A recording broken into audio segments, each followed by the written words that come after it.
உன்னை அறிந்தால் நீ உன்னை அறிந்தால் உலகத்தில் போராடலாம்.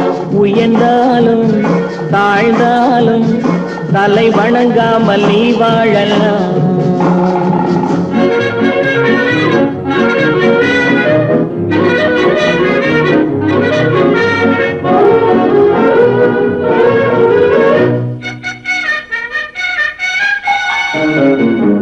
மானம் பெரியதென்று வாழும் மனிதர்களை மான் என்று சொல்வதில்லையா?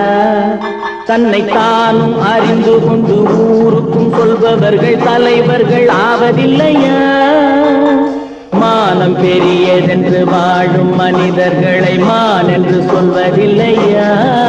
தன்னை தானும் அறிந்து கொண்டு ஊருக்கும் சொல்பவர்கள் தலைவர்கள் ஆவதில்லையா?